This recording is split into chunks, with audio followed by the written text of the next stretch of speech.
भगवान शंकर की पवित्र कथा कहती है कि 5 जगह से अशांति हमारे घर में प्रवेश करती है। 5 जगह से अशांति हमारे घर में आती है, 5 जगह से अशांति हमारे घर में प्रवेश करती है। 5 जगह से अशांति हमारे घर में प्रवेश कर रही होती है। पहला है संसार से, दूसरा है संपत्ति से, तीसरा है संबंधों से, चौथा है स्वास्थ्य से और 5वां है संतान से।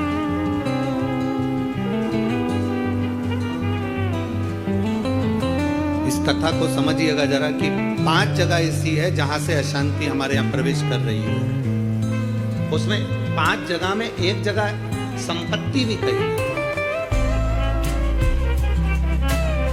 5 जगह में से एक जगह संपत्ति को भी बताया गया कि जैसे संसार से भी अशांति प्राप्त होती है। संसार के लोगों में आप सोचते हैं कि मैं संसार में जितना रहूंगा, जितना सबके साथ में रहूंगा, उतना मुझे सुख मिलेगा, शांति मिलेगी। ना ना ना,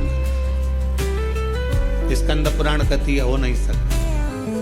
संसार के लोगों के लिए आप दुनिया भर का कितना भी सुख प्रदान कर दीजिए, किसी के लिए आप अपनी जान भी निकाल कर रख दीजिए, संसार के लोगों के लिए आप अपनी पूरी संपत्ति भी लुटा कर रख दीजिए, संसार के लोगों के लिए अच्छे से अच्छा वस्त्र, आभूषण, माणिक, मोती, रतन जो कुछ दे सकते हो दे दीजिए।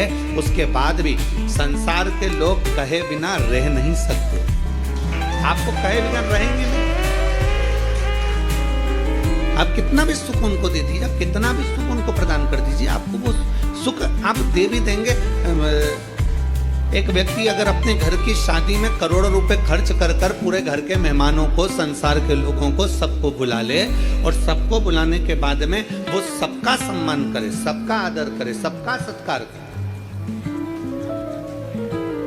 सब कुछ अच्छा करे, सबका आदर भी करे, सबका सम्मान भी करे, सबको खूब दे भी और खूब खूब प्रदान कर दे, उसके बाद भी दुनिया के लोग कह देंगे हराम का आ रहा होगा तो लुटा रहा हो। ये दुनिया की रीति है, ये दुनिया का क्रम है।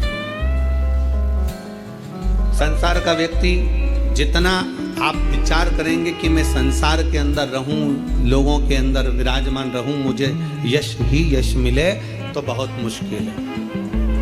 आप दुनिया का सारा सुख दे दीजिए तो भी यश की प्राप्ति नहीं हो सकती।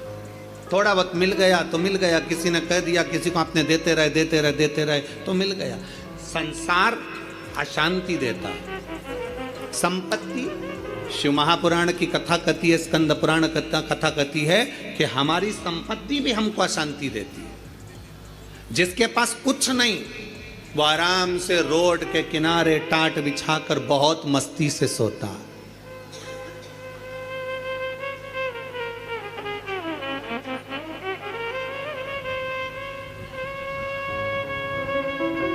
और जिसके पास में बहुत कुछ है, सारी संपदा भरी पड़ी हुई है, सारी दौलत भरी पड़ी हुई है, सुंदर बंगला है, डनलप का गद्दा है, एसी भी लगा है, पलंग भी लगा है, नौकर चाकर सब कुछ लगे हैं, सब कुछ, तो भी उसको नींद नहीं आती है। कितना सुंदर कहा गया शिव महापुराण के अंतर्गत, कितनी सुंदर बात कही गई कि शिव महापुराण की कथा, कई लोग कहते हैं गुरुजी आपकी कथा होती है तो वहां 1 किलोमीटर दूर तो गाड़ी रोक दी जाती है। शिव महापुराण की कथा होती है तो पैदल चलकर बहुत दूर तक जाना पड़ता है, बहुत दूर तक।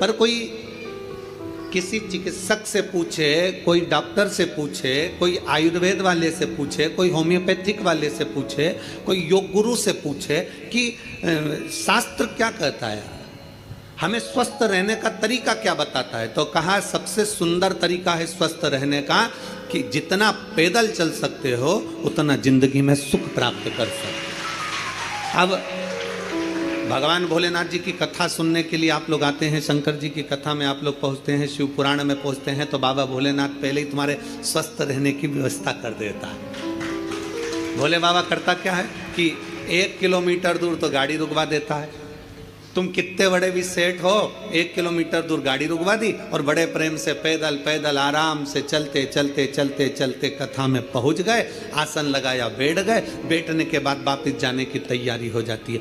शिव महापुराण की कथा कहती है संपत्ति सुख नहीं देती, संपत्ति अशांति दे देती। संपत्ति शांति नहीं दे सकती, वैभव दे देगी। आप डनलप के गद्दे पर सो जाओगे, आप खूब जेवर पहन लोगे, आप अच्छे वस्त्र पहन लोगे, आभूषण धारण कर लोगे, सारा सुख तुम्हारे पास में आ जाएगा, पर शांति नहीं आ सकती। इसलिए बारंबार कहा गया, मिलता है सच्चा सुख केवल भगवान तुम्हारे चरण। बाकी के दुनिया का सुख कहीं नहीं प्राप्त हो सकता। दुनिया का सर्वाधिक सुख भगवान के चरणों में। आप कुबेरेश्वर बाबा की धरा पर आए हैं, कुबेरेश्वर बाबा की धरा पर कभी पहुंचे या आए तो कुबेरेश्वर बाबा की धरा पर पहुंचकर तुम कहीं पर भी एकांत में बैठ जाओ, जितनी देर बैठे रहोगे आपको ऐसा महसूस होगा कि मेरा शंकर तुम्हारे आसपास में से घूम कर निकल कर गया है। शिव तत्व की प्राप्ति कहीं नहीं। आप जितनी देर बैठोगे, परमात्मा के चरणों में जितनी देर विराजमान हो, परमात्मा के चरणों में जितनी देर बैठे हो, उतनी देर तुम्हें शांति है, उतनी देर आनंद है। तो शिव तत्व कह रहा है कि संसार में शांति नहीं है, संपत्ति में शांति नहीं है।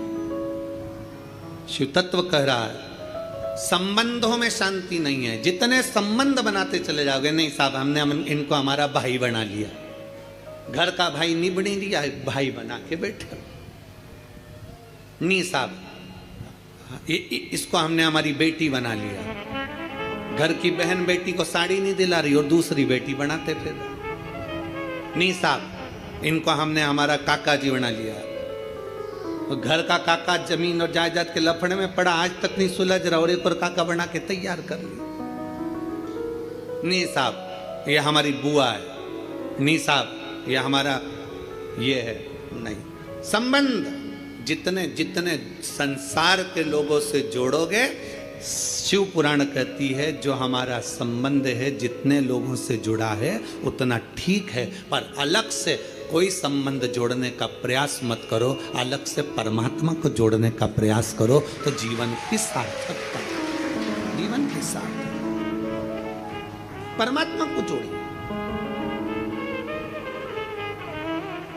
परमात्मा को अपने करीब लाने का प्रयास करिए, परमात्मा को अपने नजदीक लाने का प्रयास करिए। परमात्मा को अपने करीब में जितना जितना लेकर आओगे उतना उतना सुख और शांति आपके जीवन में आती चली जाए, उतनी शांति, उतना सुख। संसार से, संपत्ति से और संबंधों से शांति की अनुभूति नहीं है। संबंध भी हमको अशांति देते हैं।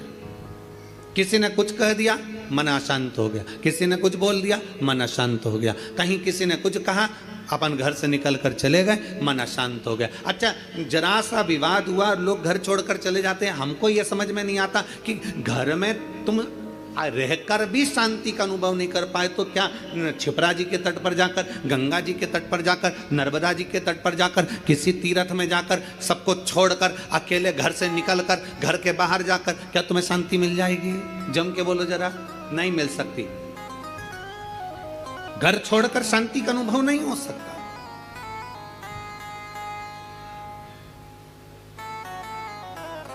संसार ने अशांति दी, संपत्ति ने अशांति दी, संबंधों ने अशांति दी, फिर अगली अशांति दी स्वास्थ्य ने।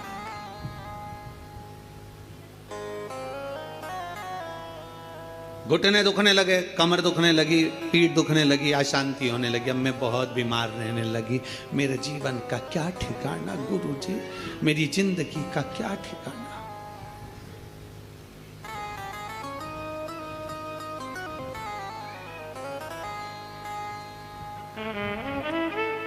कभी अगर मौका लगे ना, एक बार भविष्य पुराण का अध्ययन करिएगा। गीता प्रेस गोरखपुर की भविष्य पुराण लीजिए और उसका अध्ययन करिए। भविष्य पुराण का जब अध्ययन करेंगे तो उस अध्ययन में आपको निकलेगा कि परमात्मा ने जब हमको जन्म दिया तो जन्म के समय पर हमारी खोपड़िया में एक मैग्नेट लगा दी, एक चुंबक लगाई।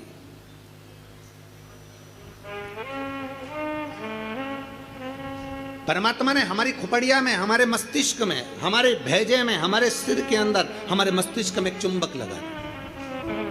कभी अगर भविष्य पुराण पढ़ें तो उसमें अध्ययन करिएगा, हमारे मस्तिष्क में एक चुंबक परमात्मा ने जन्म के समय पर, पैदा होने से पहले, हमें बनाने से पहले, माता के गर्भ में जब हम पड़े हुए थे, हमारा मस्तिष्क बन रहा था तो इसमें चुंबक फिट कर दिया। इसलिए मरने के बाद जब अंतिम संस्कार होता है, अंतिम संस्कार में जब मुर्दा आधा जल जाता है तो उसकी खोपड़िया को फोड़कर कपाल क्रिया करी जाती है। आपके इधर करते कि नहीं करते वो हमको नहीं मालूम। हमारे इधर की रीति है, बांस में लोटा बांधकर उसमें घी भरकर उसके घर के बेटों से, उसके पोता पोती से वहाँ पर खड़ा करवा के पोते से खोपड़िया में वो डंडा पड़वा कर वहीं घी उंडेलवा कर डंडे को फेंक दिया जाता, उस बांस को फेंक दिया जाता। देखा है आप लोगों ने इसको?